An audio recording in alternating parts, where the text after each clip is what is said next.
listo, comenzamos un coloquio práctico del tema trauma urogenital. Si hablamos de trauma renal, les voy a presentar un caso y ustedes, el que quiera, va colaborando. Llega un paciente, les cuento un caso que llegó anoche a la guardia del Hospital Centro de Salud. Esto es un caso real. Llegó un paciente politraumatizado de 20 años que al ingresar a la guardia, descompensado hemodinámicamente porque estaba taquicárdico, tenía una frecuencia cardíaca de 140 y estaba con tendencia a la hipotensión. Se define hipotensión cuando la sistólica es menor de 90, ¿sí? Este paciente estaba con tendencia a la hipotensión, estaba taquicárdico, no tenía hemorragias visibles, estaba con un politraumatismo contuso por accidente en la vía pública, él estaba en moto, no tenía trastorno del sensorio, tenía una fractura de miembro inferior izquierdo de tibia y peroné, pero resulta que como estaba descompensado hemodinámicamente, lo primero que hacen en el shock room cuando lo reciben al paciente, Álvaro Daniel Gramajo, me parece que sos, es colocar una sonda. A tu criterio, Álvaro, ¿por qué se coloca una sonda en un paciente politraumatizado que llega descompensado hemodinámicamente? No me interesa que lo sepas o no, pero sí me interesa que me tires una idea. ¿Por qué le pongo una sonda vesical a un paciente politraumatizado que llega descompensado hemodinámicamente?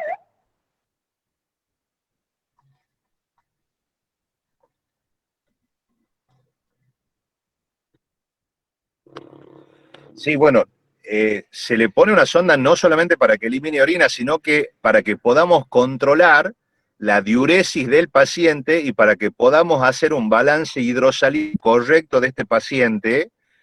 Y porque no te olvides que las hemorragias, Álvaro, pueden provocar shock hipovolémico y pueden provocar insuficiencia renal, prerrenal, ¿sí?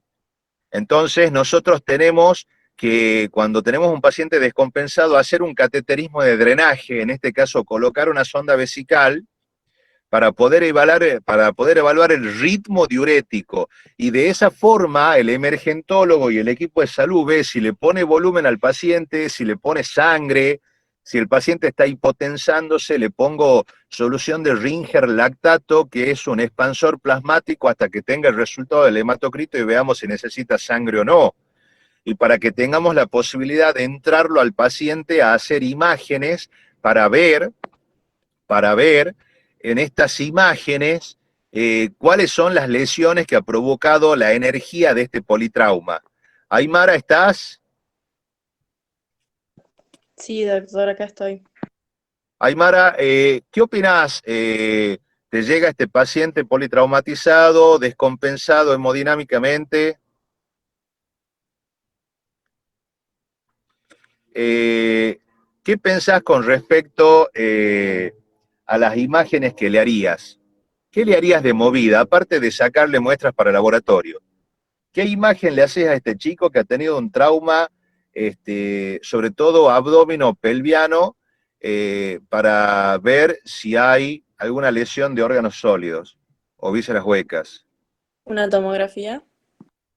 Sí, exactamente. Si el chico no tiene antecedentes, Aymara, de insuficiencia renal crónica, no tiene antecedentes de enfermedades crónicas y te dicen que no es alérgica al yodo, no es alérgico al yodo, a la tomografía la haces con o sin contraste. Con contraste. Se hace con contraste. En este caso, continúo con el caso 20 años, la madre del paciente cuando se presenta a la guardia cuenta que el chico es monorreno porque en un accidente de tránsito anterior se le estirpó un riñón. ¿Está claro? Bueno, le hicieron una tomografía, lo llaman al urólogo de guardia, en este caso era el doctor Guillermo Pintor, del servicio de uro del Hospital Centro de Salud, y lo presentan a la noche al caso en nuestro grupo de trabajo del Hospital Centro de Salud. Y en la tomografía estándar, porque cuando vos haces una tomografía con contraste, primero tenés unos pases estándares, sin contraste. Una vez que llega el contraste, se hacen los pases con contraste, más esperar el filtrado glomerular y todo eso. hasta que se pinta la vía excretora. En las fotos, en el video de la tomografía sin contraste, se veía un riñón desestructurado y claramente un hematoma perirrenal, ¿sí? Entonces todos los médicos del servicio le decimos, bueno, qué lástima que no se le ha hecho contraste. Y el chico nos contesta, el Pintor, actualmente es jefe de residentes nuestro de la residencia de urología. Y Pintor nos dice, no, sí le pasamos contraste. Estamos esperando las imágenes con filtración. Cuando pasaron el contraste, nosotros teníamos la imagen de un hematoma perirrenal y de un riñón desestructurado. Entonces opinábamos al voleo, es un trauma renal grado 5, grado 4, puede ser un estallido, puede ser una abulsión, puede ser esto, puede ser lo otro. Uno decía, me parece que el riñón está sano porque se ve la vía excretora, todo en la tomografía estándar. Y cuando pasó el video del pasaje de contraste a la vía excretora, se veía que tenía múltiples laceraciones profundas con extravasación de contraste. Al tener extravasación de contraste, cuando vos tenés un riñón lacerado, ya tenés traumatismos renales que no son grado 1, son 2, 3 o 4. Cuando la laceración es menor de 1 centímetro, el trauma es grado 2. Cuando la laceración es mayor de 1 centímetro, pero sin extravasación, es grado 3. Pero cuando cuando la laceración es córtico-medular y hay extravasación de contraste, ahí ya tenemos un trauma grado 4. Acá había extravasación de contraste, o sea, comunicación del contraste con el perinefro, y encima tenía un hematoma retroperitoneal perirrenal, y el chico estaba descompensado hemodinámicamente. Claramente tenía un traumatismo grado 4. Hay una chica acá que se llama Carla Andrea. Hola Carla, ¿cómo estás? Hola. Bueno, evidentemente Carla no está. Rodrigo Alfredo, ¿estás? Rodrigo Mirolo.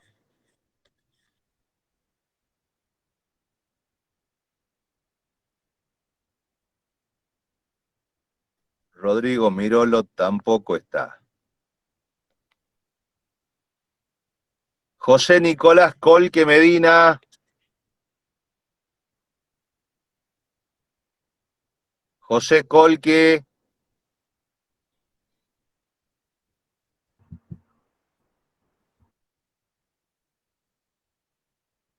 Santiago López.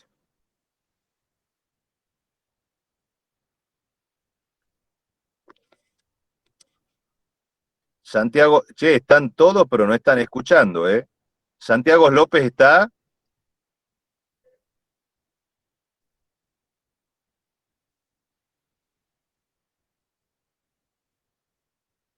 Claudia Calapeña.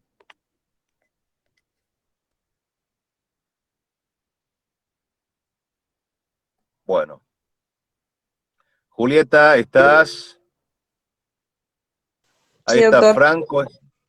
Bueno.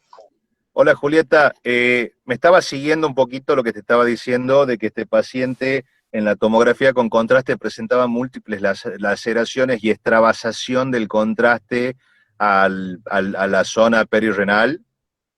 Sí. Bien.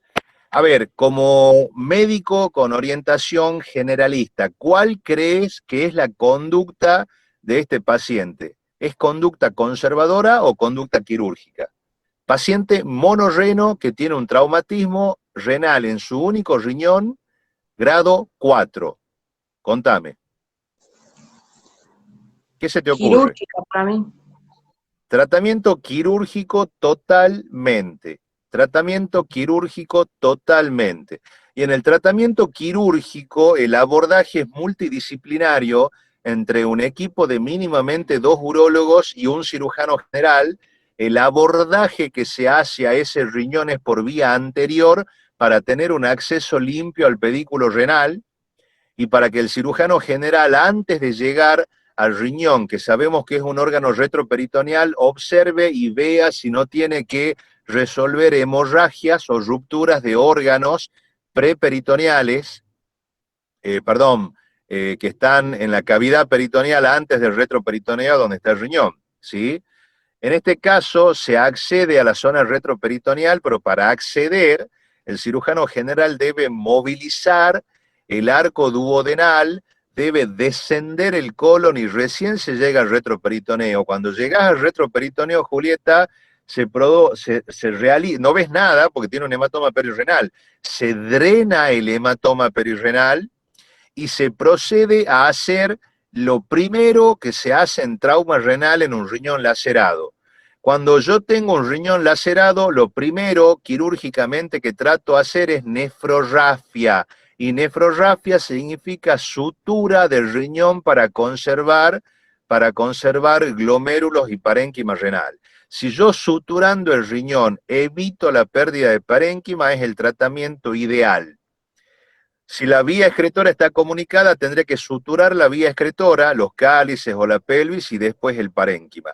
Si no se puede hacer eso, porque a pesar de la sutura renal, el paciente está o sigue sangrando, en ese caso me plantearé una heminefrectomía o una nefrectomía parcial, siempre pensando en conservar parte o lo que más pueda de la estructura renal, y sobre todo en este chico que es monorreno. Y en el caso de que el paciente no tenga salvación porque hay una lesión segmentaria muy importante de las arterias interlobares y aparte hay una lesión de la arteria renal o una avulsión renal asociado, que significa de que el pedículo renal, arterias y venas renales principales se rompieron por el mecanismo del trauma.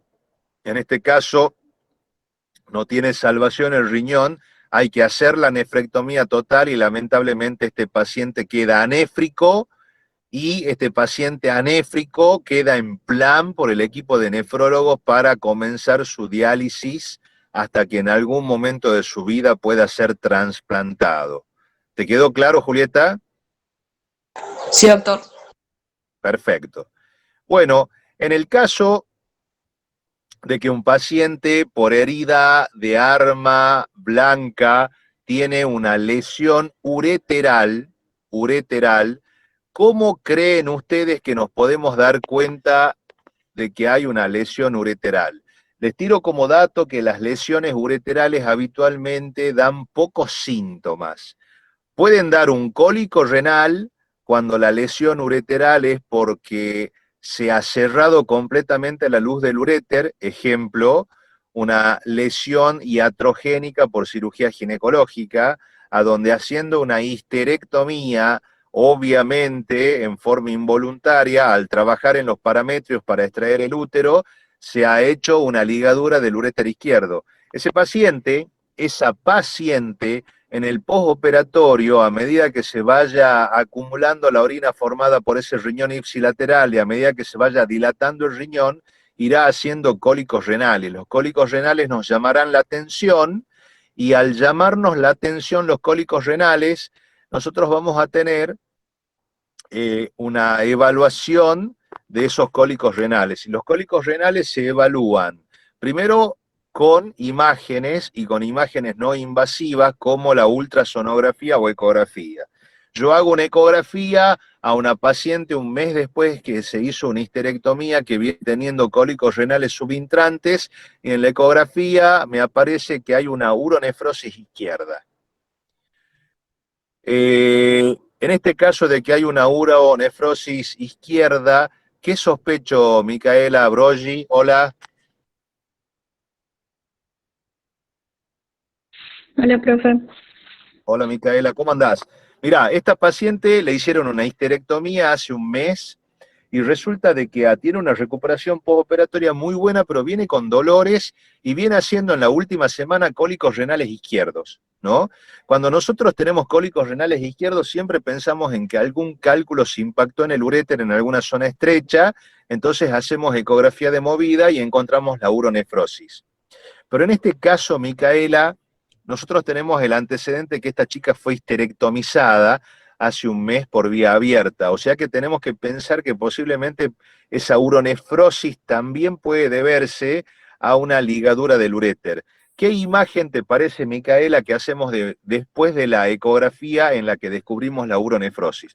Obviamente que al cólico renal lo tratamos con analgésicos no esteroides, y si no cede con eso utilizamos calor local, y si no cede con eso utilizamos derivados de la morfina. Pero al tener ya el diagnóstico de uronefrosis, Micaela, ¿con qué imagen seguís? A ver. Yo creo que con una tomografía puede ser. Seguís con una tomografía. En este caso vos estás por evaluar uréteres, Micaela. Uréteres.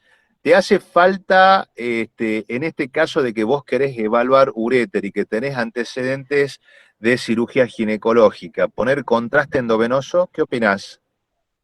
No, creo que no. Mirá, cuando el cólico renal se sospecha y que su causa es un factor intrínseco como la litiasis ureteral, Micaela, en ese caso yo Sí, solicito tomografía axial computada sin contraste, bien. con técnica estándar.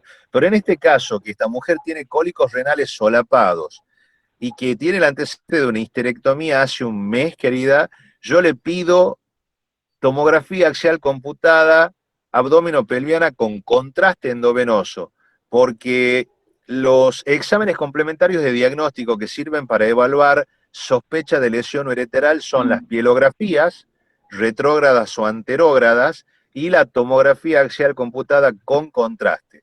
Resulta que al hacer la tomografía, Micaela, nos encontramos con una dilatación de la vía excretora superior, los cálices renales están dilatados, la pelvis renal está dilatada y todo el uréter izquierdo está dilatado hasta, hasta a 2 centímetros de la unión urétero-vesical. Ahí confirmamos el diagnóstico de que seguramente hay una lesión ureteral por ligadura, ya sea por ligadura de un hilo o por la utilización del LigaSure, que es una energía especial que utilizamos para hacer corte y sección de los tejidos cuando hacemos una extirpación quirúrgica de un órgano.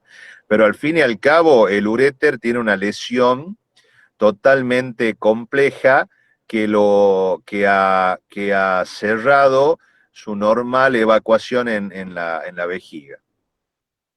Confirmado el diagnóstico de ligadura ureteral por tomografía, ¿qué se te ocurre, Micaela, que podemos hacer para resolver este problemita? Porque si la uronefrosis persiste, esta paciente va a perder ese riñón ipsilateral. ¿Qué se te ocurre? Y de nuevo intervenirle quirúrgicamente para abrir el uréter. No se me ocurre algún tratamiento farmacológico, no sé. Tratamiento farmacológico, sin Porque lugar como a dudas que no, pero antes de hacer una intervención abierta, yo intentaría hacer una derivación urinaria interna intentando colocar un catéter doble J, ¿sí? Porque si yo hago una derivación urinaria interna, Micaela, puedo evitarle a la paciente otra cirugía. Pero si este intento de colocación de catéter doble J es fallido, yo debo plantearle a la paciente una cirugía de reimplante ureteral. En dos palabras, por vía laparoscópica o por vía abierta, llego hasta la lesión a donde está la ligadura, hago un desbridamiento. Desbridar quirúrgicamente significa retirar los hilos y las zonas inflamadas y con cicatrices, y con un cabo de uréter sano lo vuelvo a implantar en la vejiga con diferentes técnicas y soluciono el problema. Micaela, si vos en tu hospital no tenés esta paciente y tenés el tomógrafo que está roto, hemos hablado que podríamos hacer pielografías ascendentes o descendentes o retrógradas o anterógradas para llegar al diagnóstico. La pielografía significa una pielografía retrógrada significa poner desde la vejiga un catéter en el meato ureteral del uréter lesionado y tratar de pasar contraste retrógrado con control radioscópico. Si no puedo hacer eso, la otra opción es hacer una pielografía anterógrada, punzar el riñón con guía de radiología y pasar contraste iodado anterógrado desde el sistema excretor alto, desde el riñón hacia abajo, y obviamente los uréteres se van a pintar y en la zona totalmente ocluida ya no vamos a tener pintura del contraste y vamos a saber a dónde está la lesión topográficamente y a dónde tenemos que ir a operar. ¿Qué pasa si tenemos una lesión de uretra? Aymara, ¿estás? Sí, doctor. Hola Aymara, mira, resulta de que un paciente que ha ingresado con un cuadro de abdomen agudo que se sospecha quirúrgico a un hospital regional, el médico cirujano, como el paciente está descompensado hemodinámicamente por el tercer espacio de su peritonitis, el médico cirujano le dice a un enfermero que le haga y le deje puesto una sonda al paciente que le haga un cateterismo de evacuación. La enfermera se presenta y dice que no puede realizar el cateterismo, que ella nota que hay un stop en la uretra. Entonces llaman al residente de urología. El residente de urología, con más experiencia, hace un cateterismo con las leyes universales de cateterismo, paciente en un lugar cómodo, sin que haya muchas personas, limpia el glande del paciente, hace asepsia y antisepsia con yodo povidona o Pervinox u otra sustancia, coloca, dentro de las leyes del cateterismo universal, coloca 10 a 15 centímetros de silocaína estéril en la uretra y luego va a intentar colocar una sonda tipo Foley número 16. Tipo Foley porque yo necesito que la sonda esté a permanencia, que tenga balón de autofijación hasta que se resuelva esta patología de abdomen agudo de sospecha quirúrgica. Resulta que el médico urólogo tampoco puede pasar porque nota un stop a nivel de la uretra medio peniana. ¿Qué examen complementario de diagnóstico se les ocurre hacer para evaluar la uretra de este paciente? Aymara o cualquiera de los chicos que están. Yo tengo un paciente con un abdomen agudo que posiblemente sea quirúrgico, se sospecha una peritonitis, el paciente cuando esté el preoperatorio va a entrar a quirófano para hacer una laparotomía exploradora, pero yo tengo que ponerle una sonda, ¿sí? Pero resulta de que como el paciente está distendido, alguno de ustedes me podría decir, pongamos sonda, le hagamos una punción suprapúbica, pongamos una derivación urinaria baja, una talla vesical y ya está. Pero tiene tanta distensión abdominal que yo, como tengo residentes de urología en el lugar, quiero ver si puedo pasar una sonda. Pero el urólogo, el residente, no puede pasar la sonda. Entonces, como el paciente medianamente está compensado porque está hemodina, sí señor, Ignacio Colombres, hacemos una uretrografía retrógrada. Y esto ténganlo en cuenta para sus futuras residencias, porque en todo hospital central hay equipo de rayos a mano, a la par del quirófano. ¿Y cómo hago una uretrografía, como decía Colombres? ¿Cómo hago una uretrografía?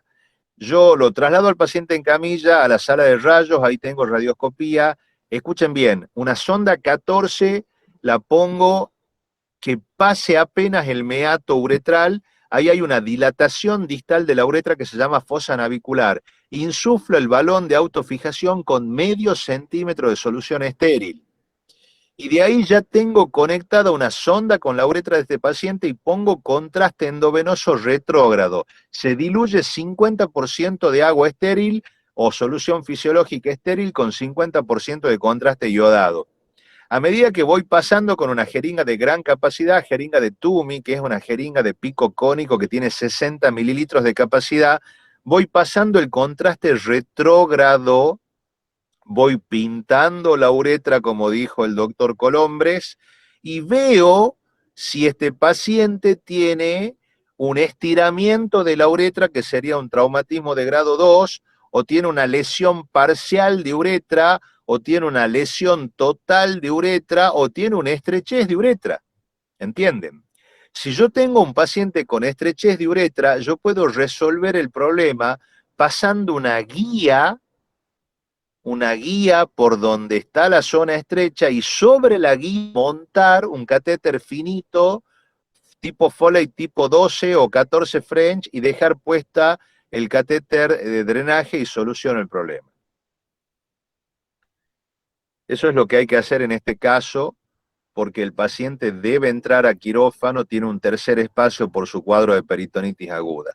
Si no pudiera hacer eso y si no se pudiera pasar un catéter, ¿sí?, bajo guía ecográfica en quirófano, este paciente seguramente va a estar con un globo vesical, porque al tener una estrechez de uretra no puede vaciar su vejiga completamente. Bajo guía ecográfica, ¿por qué guía ecográfica? Porque yo tengo el globo vesical en el hipogastrio, pero también encima de la vejiga están las asas ileales, y yo debo evitar las asas ileales para hacer la derivación urinaria.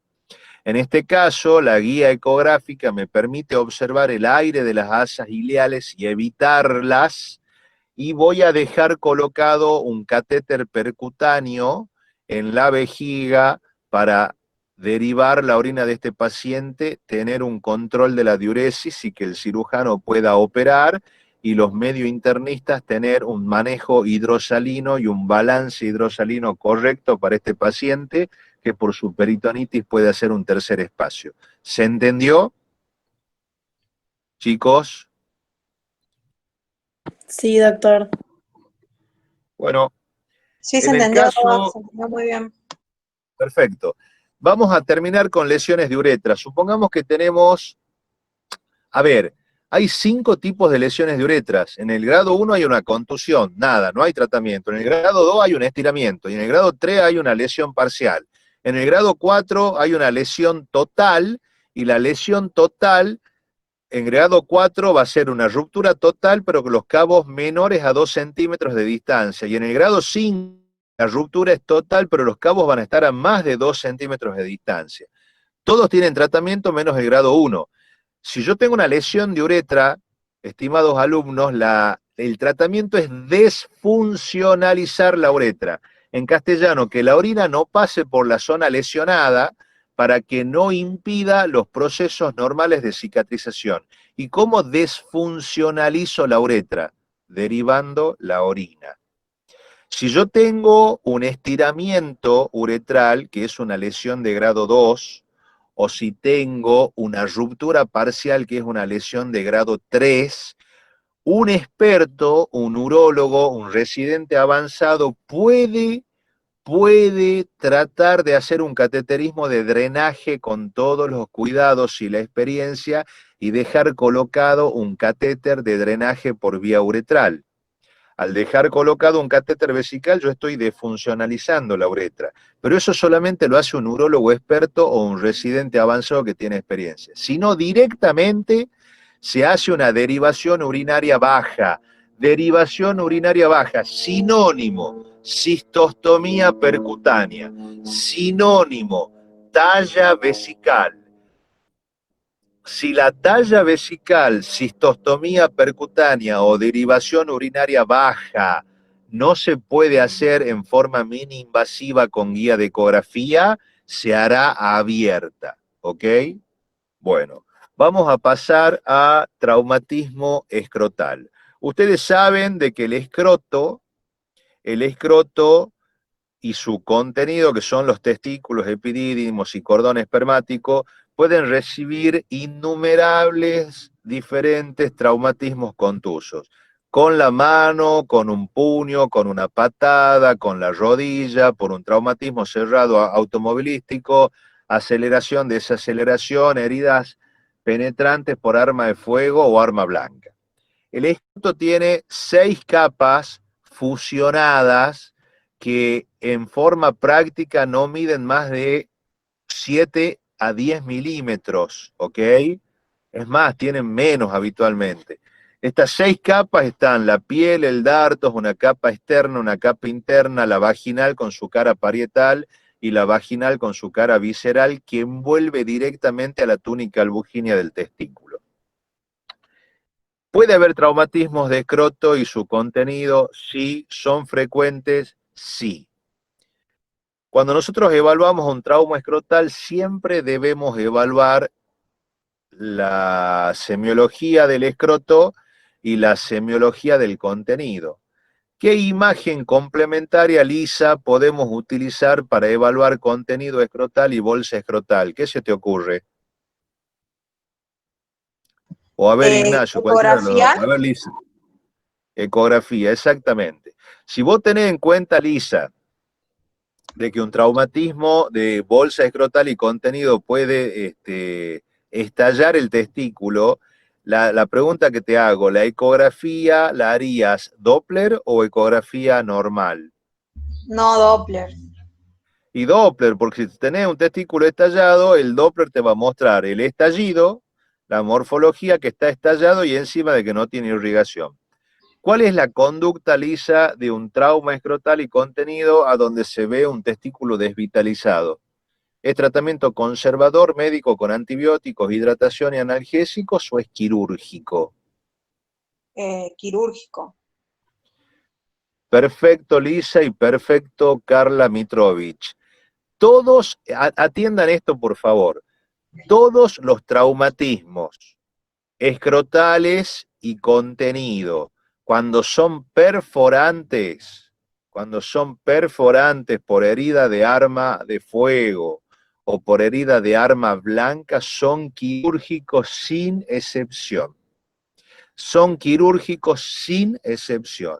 Un cirujano general o un especialista en urología será el encargado de hacer la apertura de la bolsa escrotal, drenar los hematomas que hubieren para que no se infecten, evertir la túnica vaginal para evitar hematoceles y con testículos y epidídimos y cordón espermático en la mano, observar lesiones a reparar y observar sangrados a frenar. Los testículos, si están lesionados o lacerados, se trata de mantener la unidad testicular a través de rafias o suturas, ¿ok? Pero siempre es quirúrgico y sobre todo cuando son heridas perforantes. Yo puedo tener en un trauma contuso de bolsa escrotal un gran hematoma de bolsa escrotal y sospechar que puede estar lesionado el contenido. La ecografía, chicos, me dice si está o no está lesionado el contenido. Pero si tengo un gran hematoma de bolsa escrotal, también es quirúrgico, por más que la lesión sea contusa, porque yo debo drenar este hematoma con el fin de evitar de que este hematoma se abscede y que un absceso de este hematoma me pueda comprometer o desvitalizar los tegumentos de la bolsa escrotal. ¿Sí? Vamos a traumatismos de pene. Vamos a traumatismos de pene y ya terminamos para que vayan a neuro tranquilos. El pene se puede traumatizar. El pene, ustedes saben que es un cilindro que tiene tegumentos y que tiene 3 cilindros en su interior, 2 cuerpos cavernosos y un cuerpo esponjoso.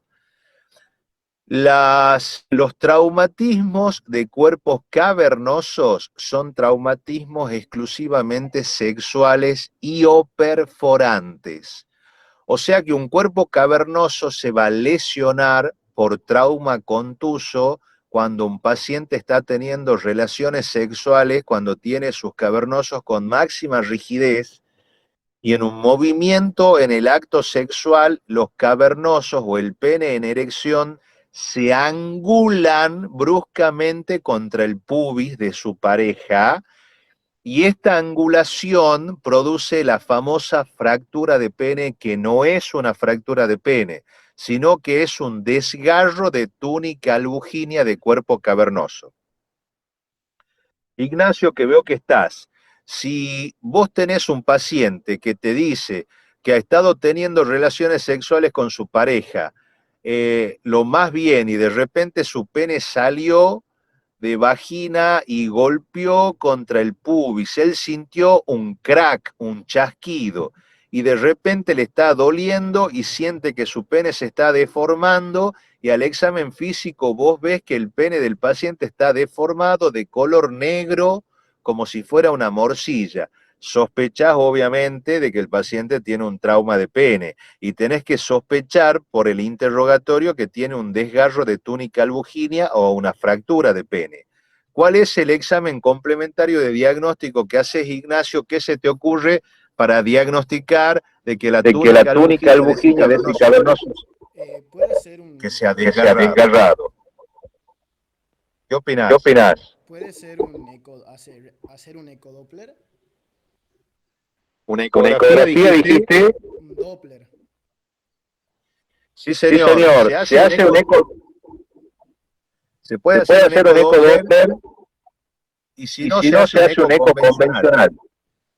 Te Te cuento, cuento, este, te cuento, Ignacio, las ecografías, cuando yo tengo un diagnóstico presuntivo de ruptura de cuerpo cavernoso o desgarro de cuerpo cavernoso o fractura de pene, como lo dice la literatura, repito, es un desgarro de túnica albuginea de cuerpo cavernoso, no una fractura de pene.